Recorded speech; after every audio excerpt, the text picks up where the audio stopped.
The nice thing about working on these garage days is I don't have to go very far to worry about my supper. My brisket is coming along quite nicely.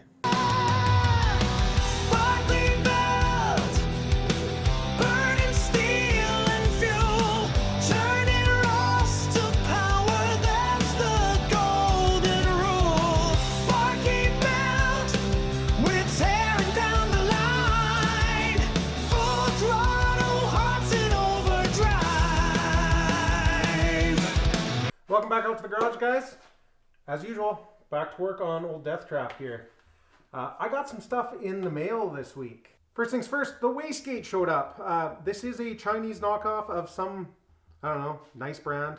Couldn't tell you which one. So we're gonna have to fab a mount for it and a screamer pipe of some sort, but that's later. I also got a blow-off valve and a whole box of Chinese max speeding rods, aluminum intake piping, as well as a bead roller for when I inevitably have to shorten those aluminum pipes and then need to put a bead on to keep the pipes from blowing apart. Along with that, I got a few other little pieces that we're going to have to do some fabricating with, and I am not looking forward to welding the aluminum. I might farm that one out, mostly because I don't want to have leaks in my boost system, and I don't want to have leaks in my oiling system. So I think we might get a buddy to do that, you know, someone qualified. I might try one. I do have 2 threaded bungs for my intake air temp sensor, so I might try one myself, and when that inevitably goes horribly, I'll get a professional to do the other one. Also on the project list today, the compressor side of the turbo.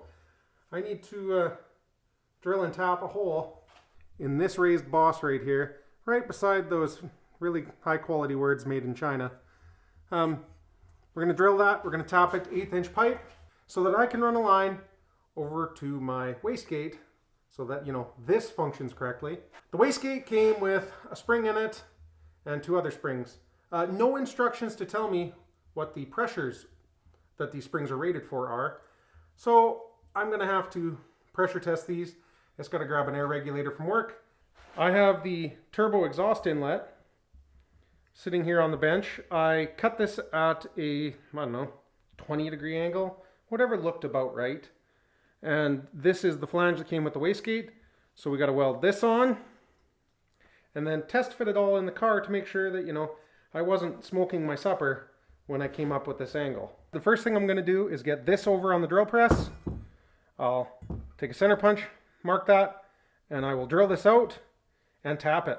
So according to my handy dandy chart here, which you guys will never actually be able to make out on the screen, 1/8 NPT with 60% thread engagement is an 1132 drill bit, with 75% thread engagement is a 21/64. So let's see what we got in the drill index. So I just so happen to have a 21/64 drill bit and a 1/8 inch pipe tap. Let's get this marked on center and let's go get it drilled. There we have it, it's drilled. Is it perfectly centered? No. Does it matter? No, it doesn't. So if I'm to believe what my machinist has taught me, lots of lube.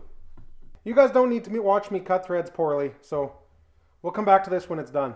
I was just digging through my random box of fittings, and I realized I could go super professional and go with like Synflex pressure rated DOT line because I have enough leftover fittings, and I can even do it with the push to connect ones. I mean, I'll have to change what fittings I'm running on the wastegate, but you know, there's always that option if I wanted to be really cool and pretend I have like CO2 control or something or make big boost. It's a little unnecessary for the 5 to 8 pounds I'm planning on, but you know, have that in my back pocket just to flex on people later.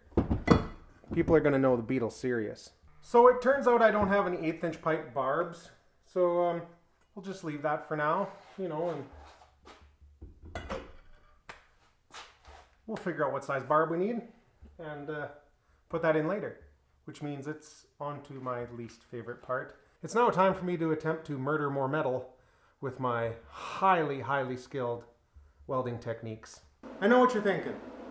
Oh geez, Mike, another boring fabrication video. That's only the 7th one you've given us this month. Well, I'm here to tell you that's not what I'm doing today.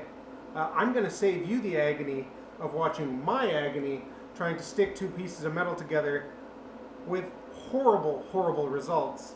And we'll just cut to the done job, and we may or may not even show you how it looks, because at this point you've probably seen enough shitty welds. I'll be honest with you, I'm really happy with that, especially where it was difficult to fit my torch. Like, it came out pretty good. I'm no professional, but I mean, aside from right there, it's not bad at all. And the sugaring is minimal on the inside. Not that it really matters for the power we're going to make, but now I'll be able to mount my wastegate in there and see how it looks. So with the wastegate now figured out and installed, it's time to start working on some of the stuff inside, like injectors and oil return. So let's get inside here and see what we can do. It's a bit of a tight fit in the back here, but you know, we fit as long as there's nothing else in the car. So I pulled the intake elbow off, I pulled the throttle body off, I pulled the fuel rail out, and I installed our new injectors, but of course the new injectors are too short. I had to order some injector top hats, essentially, to extend them, and some harness adapters. So now that we're kind of at a standstill with the injectors, I'm going to try and figure out oil return. Well, when we built this car, we pulled the power steering pump off, and I just put a plate on to block off the power steering pump drive. Why can't I just take that plate off, which I have, and just put the return fitting right in it? That would be really easy. There's a drain port right inside there that you won't be able to see, but straight down in here, there's a drain port for the oil. As far as I'm concerned, that's the perfect place to return the oil. Saves me having to weld to aluminum, because I can easily weld the steel together. Here's the old cover plate, and like everything else with the car, obviously I wasn't worried about rust proofing. And it also was very easy to get off, so whatever I used for a sealant wasn't a very good choice. We'll use something better this time. First thing I'll do is I'll make a center punch spot right in the middle of this nice mark of the opening. Then I'll drill my hole, then we'll buff it all off, and we will attempt to sit a fitting in there and weld it. And we're using 8AN. So back to my trusty fittings box, and I'll see what I've got. I was just about to run to the store and get a fitting, and I realized my little conglomeration I used to test for leaks has a fitting I can use. I can cut down and weld on. So I drilled the hole through the plate and shortened the fitting and cleaned it all up, and I was going to set it up on my welding fab table there with a clamp, and I thought, why not just use a bolt to hold it centered with my hole, weld it on, then I can drill the whole thing out on the drill press after, have a nice clean hole, done. So that's what I'm going to do. I'm going to get this welded up quick. There we have it, one fitting welded onto the plate.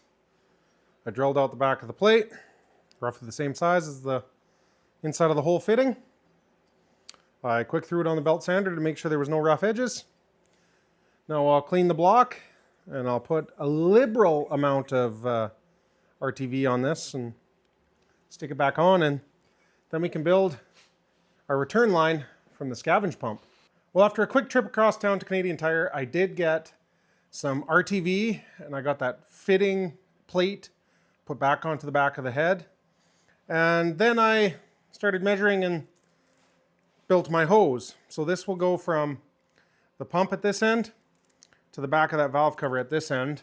But I should be able to run it along and zip tie it up. I'd hate to use real brackets when the rest of this is just hodgepodge together with zip ties and bubble gum. So, you know, this has got to fit in. So we now have both lines hooked up to the scavenge pump. I also made the drain line from the turbo to the tank. It's tight quarters there. Maybe didn't think that one through quite enough, but it should work. So the only thing left for the oiling system is to actually do the wiring. And that is by far the worst part. So I've got the wastegate all on completely. I did take it to work and I tested the spring pressures, and I ended up going with the spring that was in it and the little spring. And then when we tested it, it put us roughly 6.5, 7 PSI, which should be pretty much exactly where I want it to be to start. So now with the oiling system done entirely except for the wiring, and with the wastegate hooked up enough that it's good to test, the only thing I have left to do on the wastegate is the screamer pipe, and I just don't have pipe here to do it. I'm going to call that it for this episode, guys. As you can see, I've already started on next week's video with some piping. So with that, I'll catch you next week.